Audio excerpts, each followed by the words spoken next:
Hello. Well, thank you for joining us. I'm delighted to welcome you to, as you can see on your screen, it's the inaugural OLBG NFL season preview.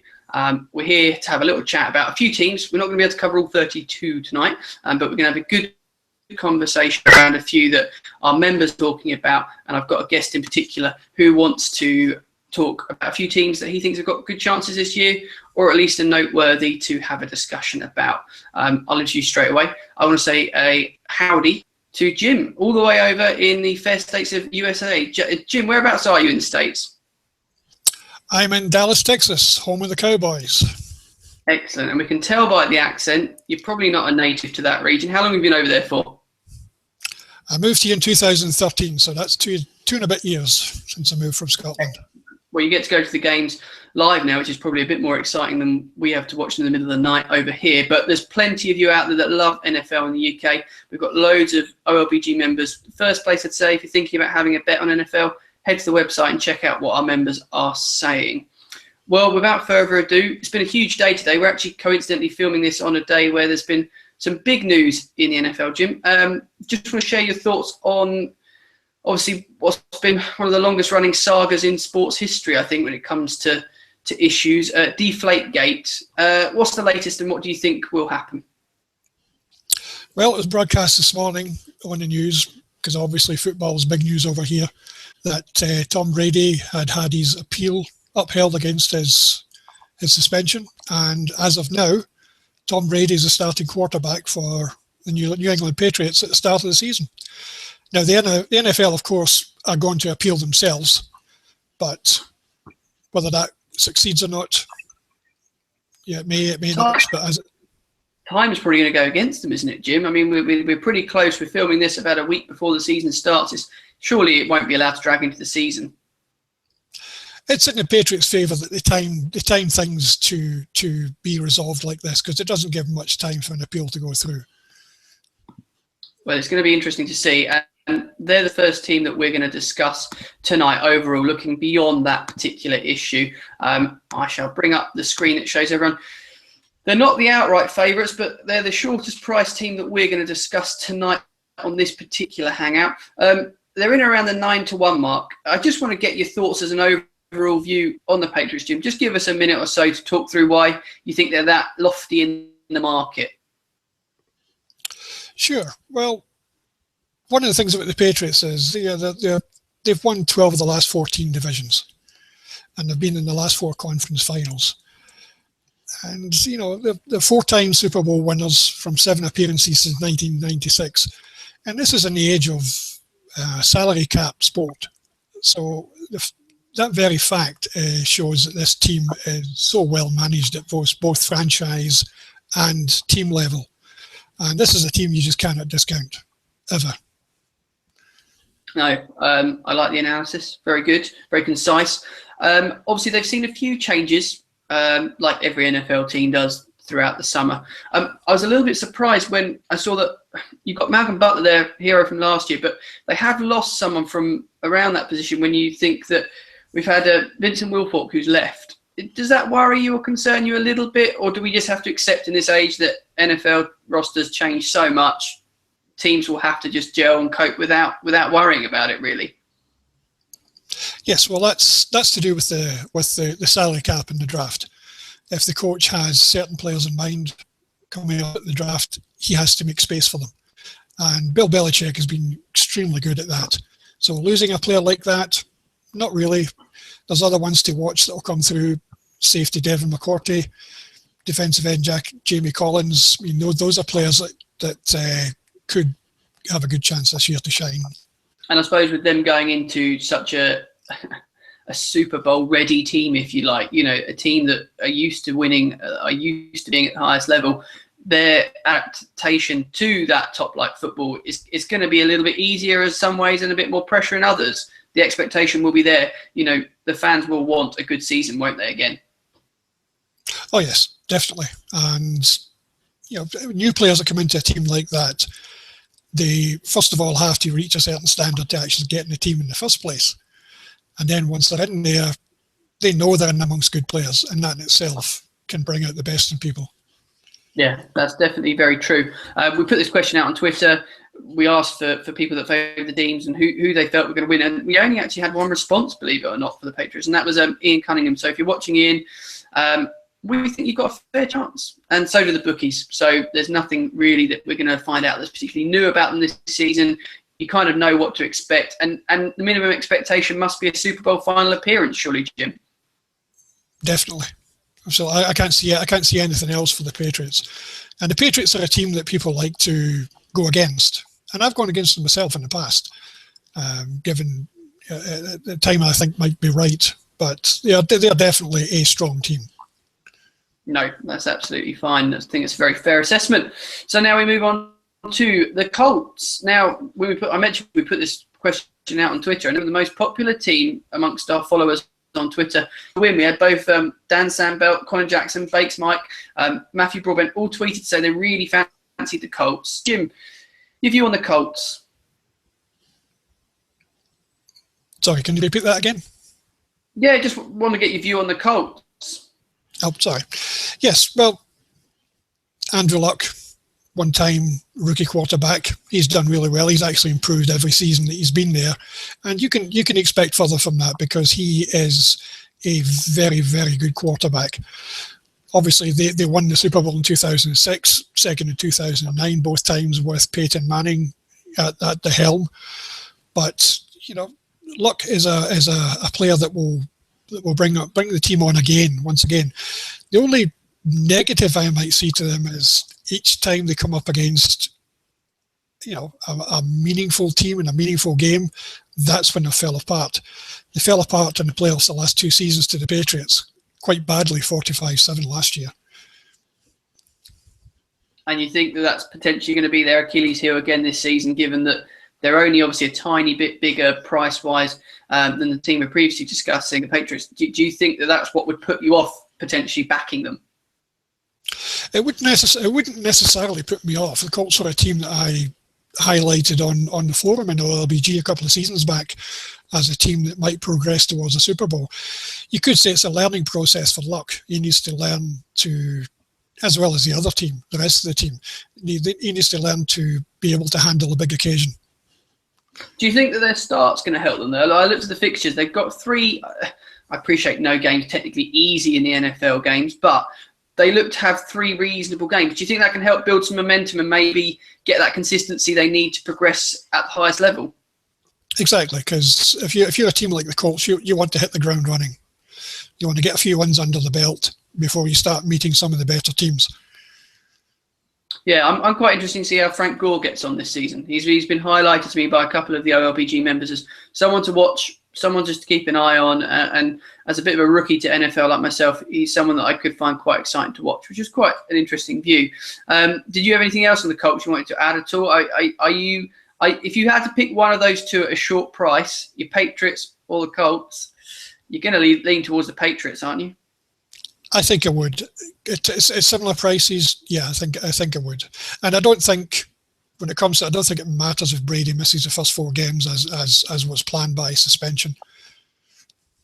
No, it's an interesting view. You don't think it will matter. I see that if he does end up missing them and it's a last minute thing, bear in mind that now we think he's allowed to play. Imagine the night before or the 2 days before he's then pulled out. I wouldn't be comfortable with backing him in that first game. At least I'd want to let them see how they settle in without him. That's true, but don't forget you've got a coach of the standard of Belichick. He's been working on the assumption that he could have or not have Brady, so he'll have a plan B in place. Okay, well he should have a plan B given his level of experience. Now we're going to get to some more juicy prices, aren't we? These are teams you put up of interest, not necessarily that we should be backing, but you think we need to keep a watchful eye on. The Cardinals. Now, I ruled them out on the basis that I thought they could lose their first. I thought they could lose their first tricky games. I didn't think they were that easy looking at the fixtures. Carson Palmer is your quarterback to watching. I think he's going to make an impression this season. What's your view on the Cardinals, Jim? The Cardinals, I've got a couple of views. They're one of my favourite teams. They were another team that I highlighted a couple of seasons ago as being a team that could progress. They've gone from 5-11 in 2012 to 11-5 last year. They only lost the division due to a six-game winning streak by the Seahawks to pit them for the division. They've got injuries this year to the offensive line. The offensive line has taken a bit of a pounding in the preseason, and Carson Palmer really needs to find a way to get rid of the ball quickly.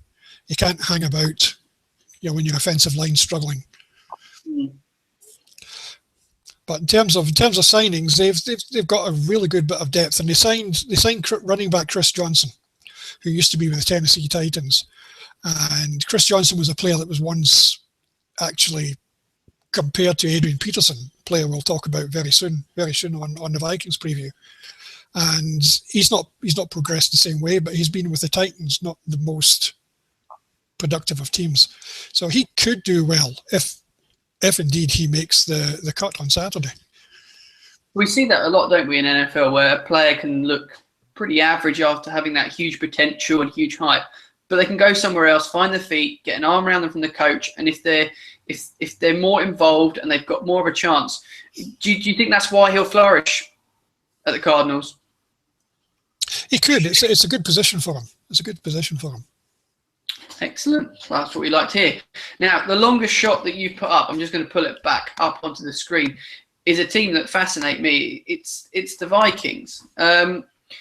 What's your thoughts, Jim? 50-1 to me, I'd rule them out on the price alone, but I'll let you give a bit of background and insight. Yeah, well, the Vikings, they didn't initially strike me before the preseason started, and just looking through some of the teams from last year and how they performed, they probably performed as well as they could have done at seven wins and 9 losses without, after losing Adrian Peterson, because Peterson is one of those players that makes or breaks a team. But even without him, at 7-9, they in the latter part of the season they beat divisional rival Chicago and ran the Packers and the Lions to 2 points and 3 points, and it wouldn't have taken much of a swing in those games to see the Vikings actually in the playoffs. But the key, obviously, is the return of Adrian Peterson, and they had a very good draft as well. Do you think he's going to hit the ground running, though, Jim? We spoke off air about this, that he's not actually been featuring too much in preseason.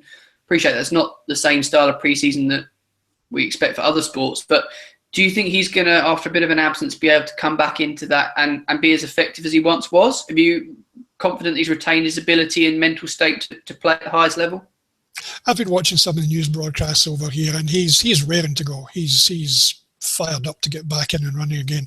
But you're right about the preseason. The preseason here isn't about the existing established players. It's actually about the free agents, the non-drafted players, anybody who's trying to get a contract with an NFL team. And that's what the preseason is for the NFL over here. So Peterson, he's a 2,000-yard rusher. He did that in 2012 with 12 touchdowns. He's definitely a 1,000-yard rusher.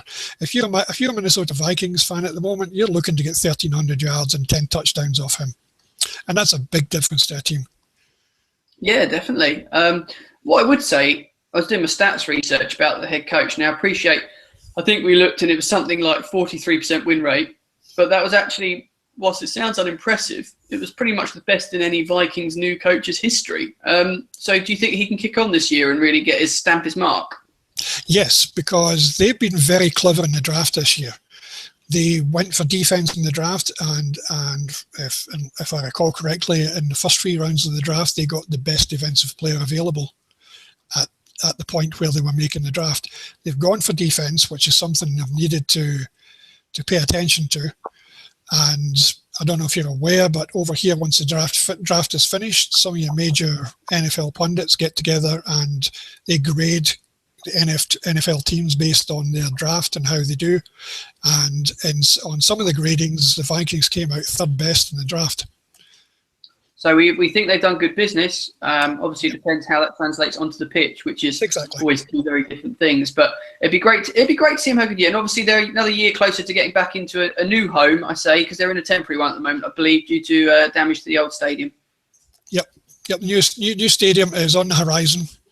They'll be there soon. It'd be good to get them back there, and they can obviously, hopefully, be having some success in a new stadium. Yeah. Right. Well, that covers your 4, Jim.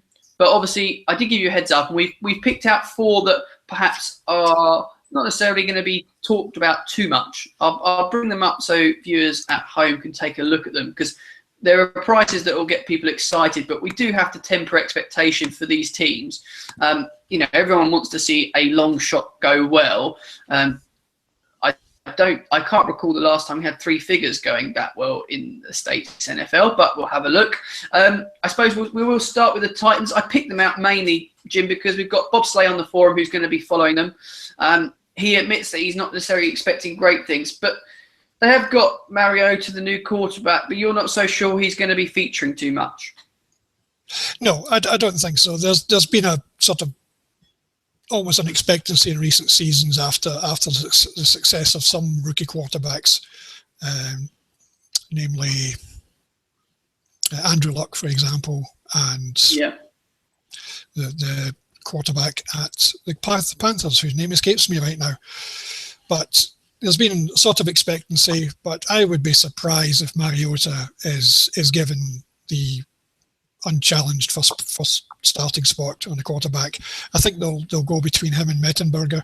Mettenberger's not a great quarterback, but you need to you need to take it easy with a player like Mariota's potential to begin with.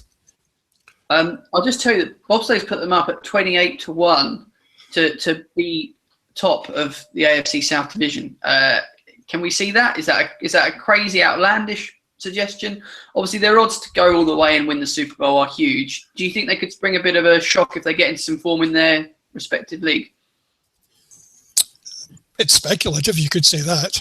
I don't necessarily think I would agree to it. Well, all due respect to my fellow colleague at OLBG. But yeah, it's 2-14 last year. They can only go up the way. That's the thing. Yeah. And if Mariota does hit the ground running and starts firing those balls in, you never know.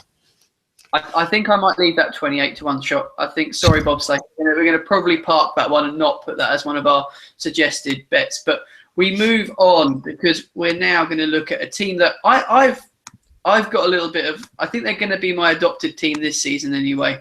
The Dolphins. Now, Jim, your thoughts on the Miami Dolphins? Because at 33-1, they're the sort of profile of a team that could just get into a little bit of form and pop up and go towards the latter stages of the season. What are your thoughts regards to playoff expectations for the Dolphins? Well, I know you're a bit of a fan of them, so I've got some positive things for you. Oh, excellent. Yeah, the Dolphins are one of America's teams. The Cowboys are given the tag of America's team, but the Dolphins are one of the favourites, mainly due to Dan Marino's exploits way back in the 70s, 80s. But and it's a surprise that the Dolphins have only reached the playoff once in the last 13 seasons. That's 1984 when they lost to the 49ers. But they've got a good quarterback, Ryan Tannehill. He's a player who improves each year, really. And some of his stats are right up there and some better than existing established top quarterbacks. You know the best thing about him, Jim? The best thing about him, he can roll with the punches. He hasn't had a season injured in the last 3 years. He must have been sacked over 140 times, and I think it's amazing that he's got the ability and resistance to play through season after season, unlike other quarterbacks.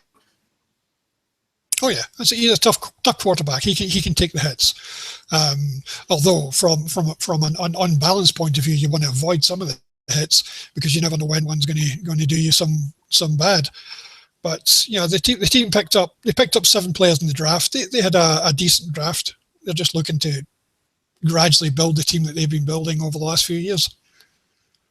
So we expect them to go steady, but don't be too surprised if they fall at an early-ish hurdle this year.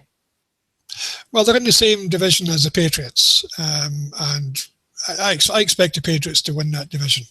But it really would be no surprise at all to see the Dolphins improve past the Jets and the Bills and possibly make the playoffs too. Okay, well, there's some optimism there. As you can see on the screen, the next one we've got on your screen is at 80-1. It's the New York Jets. Under the Robe is covering these guys for the OLBG forum. again, he's going to need a little bit of optimism to get through this season by the looks of it. They're in a tough division. I think defensively they've got a very strong defense, but off the field they seem to have their own issues. And Smith getting punched. What's your view on Jets? The Jets are a team I love. I actually do. They're a very entertaining team. They're great to watch, and quite often you never know which Jets team is going to take the field. But I've had some success in the past betting on the Jets, because the Jets are a team under Rex Ryan who can come back from a poor game and beat some of the best teams. It was the last 2 seasons. They beat the Patriots at home, and they beat the Saints at home when the Saints were a better team than they are just now. So they have potential, but they need to sort out the quarterback position. Geno Smith was punched. He's out to begin with. Bryce Petty is a guy who's probably going to maybe even get past Geno Smith to that number 1 position, but they'll probably start with Ryan Fitzpatrick, who came from the Texans. He's a seasoned quarterback. He's the type of player to start them off. He's a steady player. But the Jets are no slouches. I mean, they reached the conference championship final in 2009, 2010, so they're not that bad a team. They're not that bad a team. They're not a bad team. Probably not the best thing with regards to winning, but it's one of those things. Jim, the final team that we're going to mention on tonight are ones that I think represent a little bit of value. The Texans at 66-1. I'd love you to make a case for them. You could make some sort of case. They just missed out on the playoffs last year, and that was after a 2-14 season, which was horrendous. They have a star player, one of the best players in the NFL, and defensive player J.J. Watt. He's a defensive player who scored more touchdowns than some offensive players actually do. They've been building their team again. They did lose Fitzpatrick, as I said, to the Jets, so they're going to go with Brian Hoyer in quarterback position. I'm not entirely sure how that's going to work out. Hoyer was a backup quarterback at the Cleveland Browns. He's never really had that much of a chance of shining, but this could be it. I think what caught my eye is the sheer improvement. Do you think that's a fair comment, that they've improved tenfold on recent seasons? Oh yeah, well, as I say, they went from 2-14 to 9-7 last year, and 9-7 is usually a record that can get you into the playoffs, but they just missed out. No, that's very, very true. Well, Jim, all that remains from myself is to say, of those 8 teams focused, I'll let you pick one from your list and one from the OLBG slightly more out there list that probably won't get as much media coverage as everyone else. Can you give us your suggestion for who you think will go the furthest from your list, and then maybe one of those dark horses we should keep an eye on? Well, from my list, I think the Patriots will go the furthest, but the one to watch is definitely the Vikings, in my book. Oh, okay. Very interesting. Jim, I want to thank you for your time tonight. It's been really good to have a chat. And the one thing I would say is we want more OLBG members to get involved, but we also want you at home watching to get involved. Simple one, really. Yep. Give us your team to win the championship, guys, at home, and give us your team that you think is going to surprise us all and make us all look very silly for writing them off at the start of the season. You can do that just by commenting below on the video. Don't forget to subscribe. Jim and myself will be back throughout the NFL season, giving you some updates, some views, things like that. We can't wait for the season to get started. So all that remains is to say thank you, Jim. Thank you. And we look forward to start the season. Thanks for watching.